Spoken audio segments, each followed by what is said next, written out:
Good. How you doing, ladies and gentlemen? Corey Bosner here of Conversations with Corey at Football of Kentucky DBA. Today's guest is newly appointed head men's basketball coach of Holy Cross, Mark Lieberman. How you doing today, Coach? Doing great, Corey. Thanks for having me on. Appreciate it. So what led to you coming back to coach, one, and then two, how did you stumble in becoming the new coach for Holy Cross? Well, coaching was always my passion. So Yeah. that wasn't going to change. And so I was coaching in Louisiana before I moved back to Louisville. My 10-year-old daughter, Emery, she lives here. And just traveling back and forth and whatnot. Sucked. Yeah, basically, yes. So just being a part of her life, being impactful and just getting to see her and not just FaceTiming and just being able to talk to her on the phone. I wanted to be present in her life. So that was the paramount for me to be back here. And then, I wasn't sure if I was going to get back into coaching, and then I'm doing radio and television, but the opportunity at Holy Cross just seemed like a home run for me. It's great people. Our AD Kent is the best. So the people here have been fantastic. And I cut my teeth on the starting my career at a Catholic school, Monsignor Pace, before I came on staff at Louisville. So it was just a good fit for me. Have you ever had any conversations with the previous coach? The coach that was here, I have not. It was kind of late in the game when I came on board. I've heard good things about Matt. I just haven't had a chance yet. Just hit the ground running, trying to get building a program and a brand in my way, and not to be negative on anybody else's way of doing things, but just want to move forward and just get at it. Right. What are you hoping to accomplish, obviously, other than winning a championship here while the head coach at Holy Cross? Sure. Well, look, it's always been for me principles over prizes. So I've been. I've never heard that. What do you mean by that? Well, that's good. It's just I like that. You can win, but you can look past behavior. You can look past attitude. You can look past grades. You can look past all those type of things, not being impactful, and just focus on the eye on the prize and just trying to win rather than developing young men and so on. So, like I said, I was at Monsignor Pace High School for 12 years. So for me, I have great relationships with all my former players from that standpoint. So teaching them about life, teaching them how to grow, teaching them mental development, social interaction, all those type of things, rather than just playing on their phones the entire time. That's as important to me as anything else. I want parents to trust me. I want them to know that when they send their son to Holy Cross, he's going to not only become a much better basketball player, he's going to become a much better person, he's going to develop. They can trust me that I'm going to instill those values. So when I say principles over prizes, it's all about that and not just focus on championships. I'm going to ask you the same question that I asked Pat Kelsey at his introductory press conference. Is it more important for you to get the parents to trust you or the student athlete? That's a great question. I think parents are they're the ones that because kids are not always going to buy in, because it's going to be harder, it's going to be different. And so it's not always easy. Because there's going to be times, I've told parents this, your son might come home and say, well, Coach Mark, he's mean, he's this, I don't want to play that, where parents know you have their best interests at heart. So when parents understand that and they have that relationship with you and they know they can trust you, and it's all about that trust, that's paramount to get that going. And then again, the players will buy in because they realize they're getting taught the best way from a basketball standpoint, academically, socially, and so on. So it goes hand in hand, but I think you get the parents on board, it's always going to help first. Who's had the biggest influence on your coaching career? Well, you've been around now. Before you answer, you've been around and alongside some very top tier quality coaches, so that may be hard for you to answer. You don't have to necessarily pinpoint to just one specific person, but like if you could name a few, who would they be? Sure. Well, initially, there's no one's going to know Chip Orr, but Chip Orr was a huge influence on me in Florida.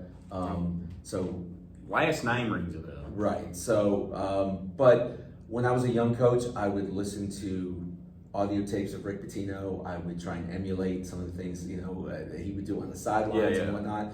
And it's just wild that I ended up working for him. Quick story: I was a student at the University of Florida, and Kentucky was playing Florida in basketball. Kentucky lost to UF. It was about a 2-hour meeting in the locker room. I was just waiting outside. I just wanted to introduce myself and meet Coach Pitino at the time. Any chance you can, I was a student got to.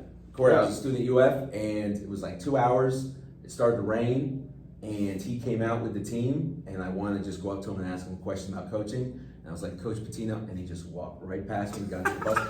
As I got to know him and I got to work for him, I understand, and we've joked about that since, but yeah, he was an influence. I've had so many good people. Joe Dawson, who is a high school coach in Florida, he's the guy I worked for first at Monsignor Pace.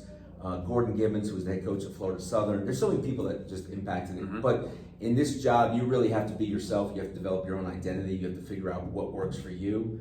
And so there's been so many people that have impacted me. Billy Donovan is a good friend as well. Richard Pitino, all those guys. But at the end of the day, you've got to figure out what works best for you and your style.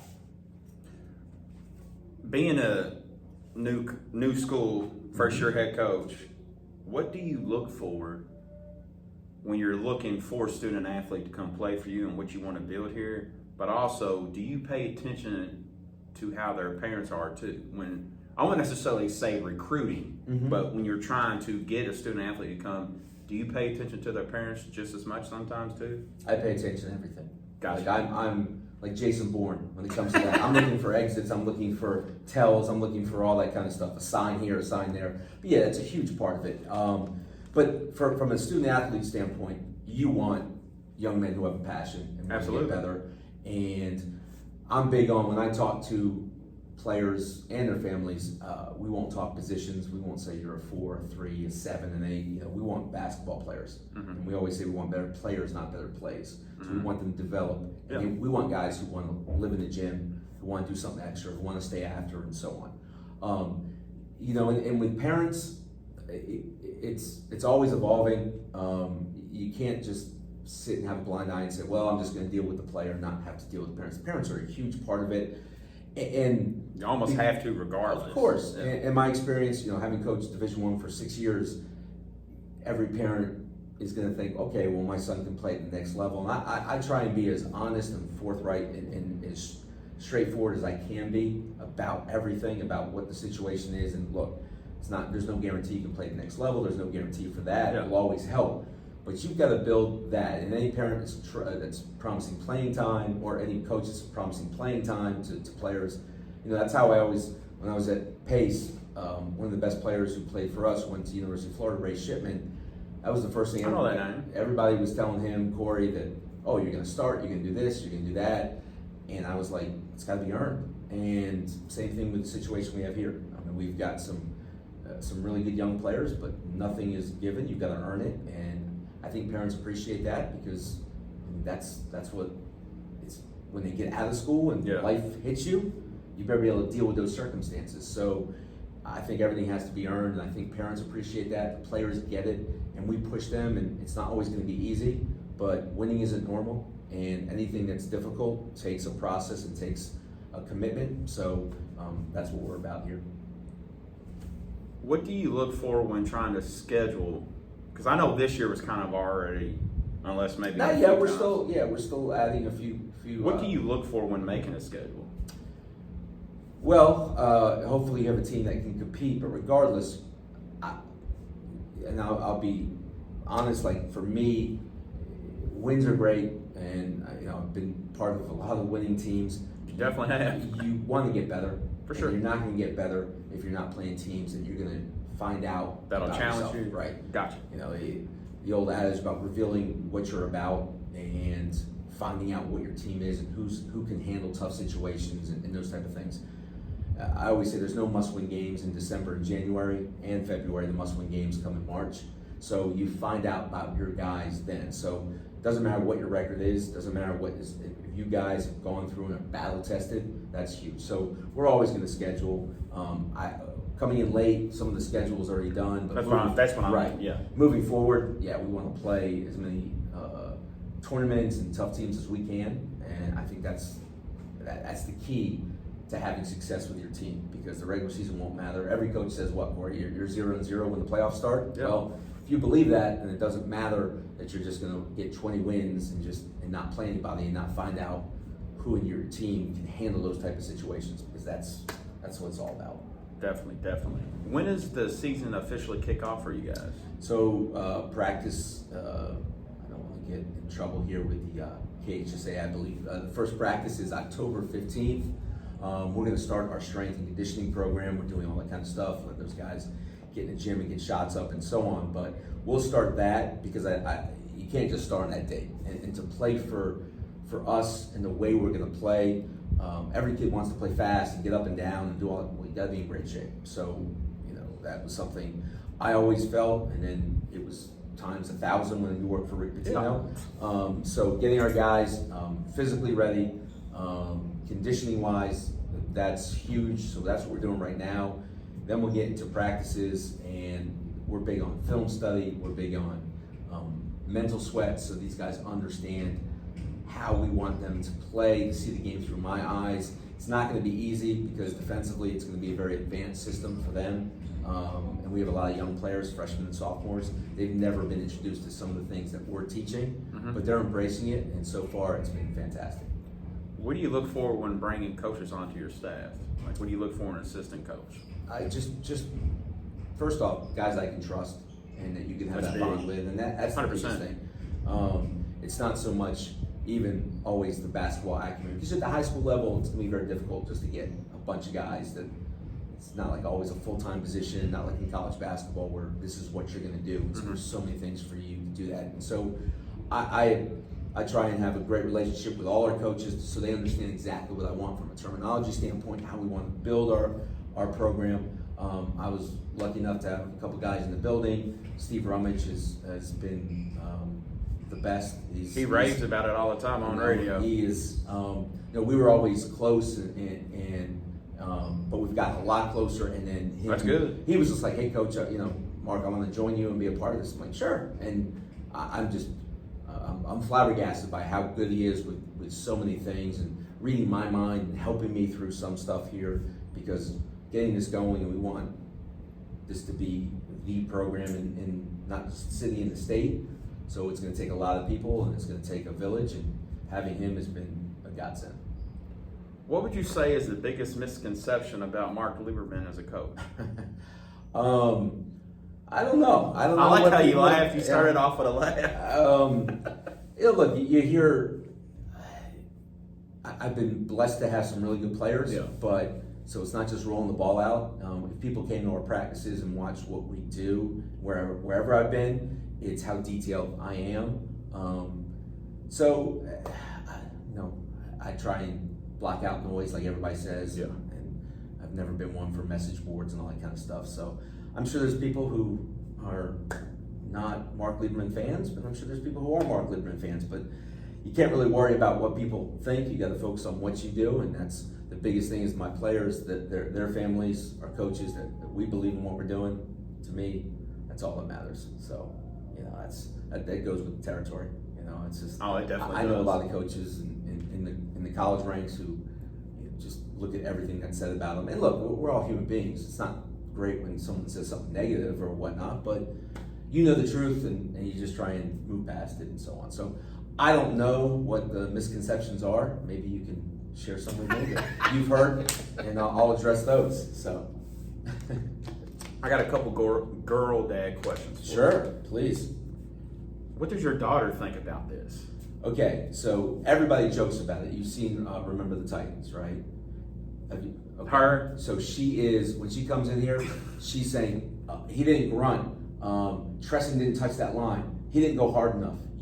She's calling it. They call her Coach M. Wherever I've been, even when I was at Southeastern Louisiana, the players were scared of her because she's going to say, nope, run again. And she's got a knife 10 years old. What you're saying. She's got you should just hear her. She's shy, she's quiet, she's well behaved, she's all. But when she steps out on the court as a coach, she doesn't play basketball, Corey, but she loves the coaching. Some of the best aspect. coaches are athletes. Yes. And so, she likes to play softball because her mom was a softball player, but she does not want to play basketball. She loves coaching it. She is, she's all about it. It's absolutely. I've got tons of pictures now, and Even took one the other day of her just watching practice and just, doing all those type of things. It's such a blessing, though, in all seriousness, to have her around it. She loves it. She appreciates it. When I was doing the TBT, she was at every practice for that last year. When I was at Southeastern Louisiana, she'll come be on the bench. And when I was coaching at the Heritage Schools, she loves just to be around the players and that kind of stuff. So it's great. It really is.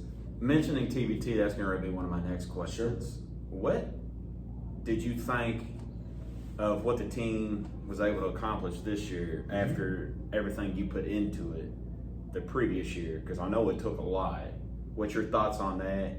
And then what was your initial thoughts on the unfortunateness of Ananaku and Nate Sistine when that terrible situation happened at court? Well, first, it was just such a blessing to be a part and to start it from scratch and get the TBT going here and to be a part of that. And it was painstaking, and believe me, it was a lot of work. We had so many great people helping us, but securing the team, securing the players, securing the venue, like we had to do it all. And from year one. It's a lot what some people don't know about. Yeah, there was so much behind the scenes. I can go on and on and on about that. And I was always worried about how the product would look and that first year. And I couldn't ask for anything more. We played our tails off. We lose on a bank buzzer. 9 out of 10 times it probably wouldn't happen again. Yeah, we missed some easy layups. We missed some of those. It happens. That's basketball. You're helpless as a coach. What we accomplished was amazing. I think this year Reese did a bang up job. I think the players they bought in. They did good, and it was fun to watch. And I was talking with Reese and the players and that kind of stuff. I was so happy.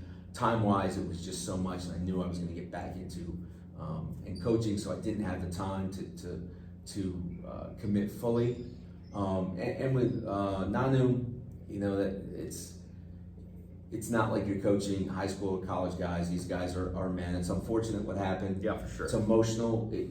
You can spin it where he cares so much. He was so competitive and so on. You don't want to see stuff like that happen, but I'm sure Nanu, I haven't spoken to him since it happened, but I'm sure he regrets that and understands. Like, it's just heat of the moment sometimes, Corey. It just. Oh, it definitely. And that environment with UK and Louisville, it was almost like a damn match made in heaven. It was incredible, and that's what. So going back to when we started this, that was the end game for the TBT, was to get an Indiana team, a team out of Lexington, and us. So we were the first shoe to drop, and then it was just a lot of work to get that done, and then they were able to establish those other teams because when they have sold out Freedom Hall, it was nationally televised. That's exactly what I envisioned it would look like, and the fruits of our labor. So it was exciting, and unfortunately didn't come out with the win, but they'll be back. So that's the fun part.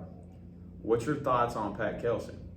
Well, I actually, one of his former players, Joab Jerome, was my assistant at the Heritage School in Georgia. Okay. Played for him at Winthrop for 4 years.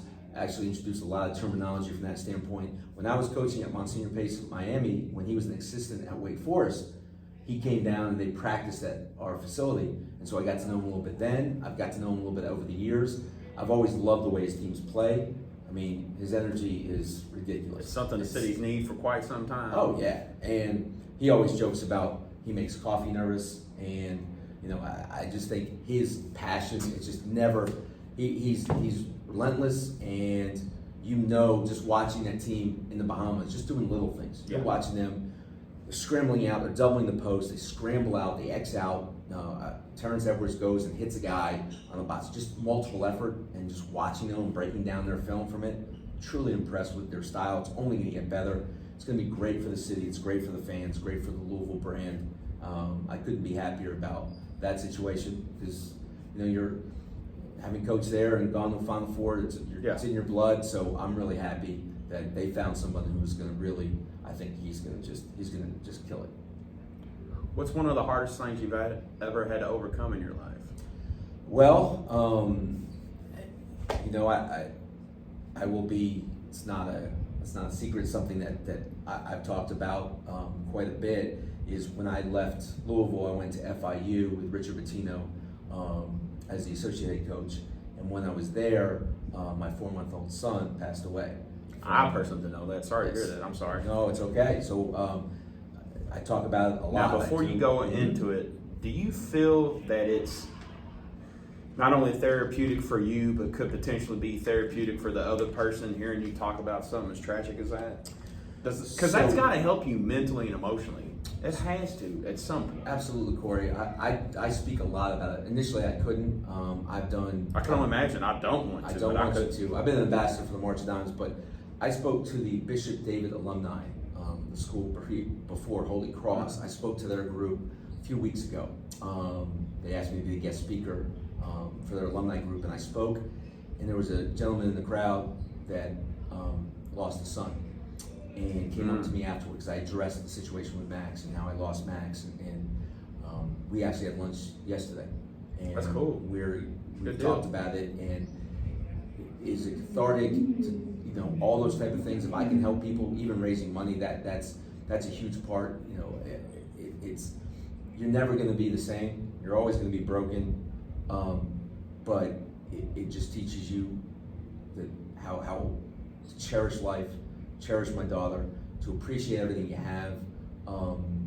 Sometimes I'm wearing a mask because there's days that it's hard, it's beyond hard, but it's also like you just mentioned, Corey. If I can help other people, if I can be someone to talk to, I've met so many incredible people through that tragedy that has helped me immensely. So that's a huge part of it as well. So, and I'm always going to try and honor my son. When he passed, we had for the March of Dimes, we did a walk, and all the Louisville players came. They came to his funeral when it was here. That probably had to help you feel good. Oh yeah, and to this day, those players, we've run 4 Maxwell Lieberman classics, 3 at the high school level, 1 at the collegiate level, and we've been able to raise over $50,000 for the March of Dimes. So that means a lot to me as well. Heck yeah. 2 more questions, and Sure. I'll let you get to it. What do you look for?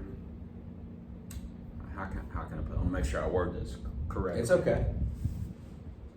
What do you look for in one of your student athletes when they're facing adversity? I know you got to it earlier talking about getting through it and handling it, but like sometimes coaches look for other things. Like is that one thing that helps you as a coach knowing what you can get from your players when they go through something difficult?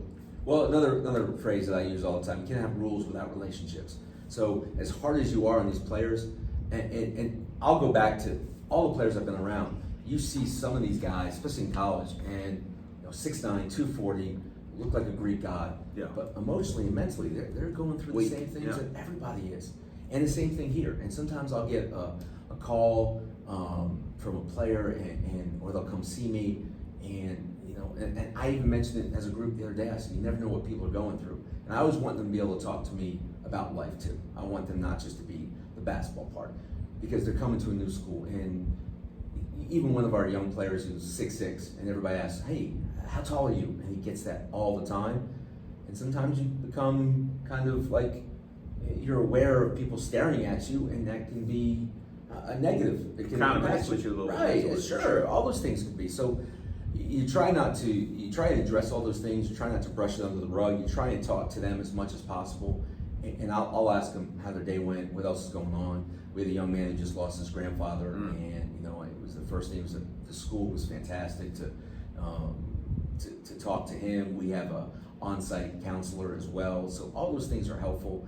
But you have to have a pulse of your guys. You have to know, all right, it's not always, if there's something going on, it's not always going to be a basketball part. There's going to be something else. And having done this for as long as I kind of have that spider sense that goes off, and I might pull a player aside or talk to them afterward, take them out to get something to eat, because they're going through all those type of things that will impact their lives. And with the social media aspect as well, and just the phones, and it's hard. How much, and I think about it with my daughter as well. Like there's so much that is influencing you, and you try and control as much as you can. You're not going to, so you try and be there and just be that rock for them, and know that you'll be there to help them in any situation that they have. And I've done that with players that I've coached 20 years ago. I still have those type of relationships, and that's what it's all about.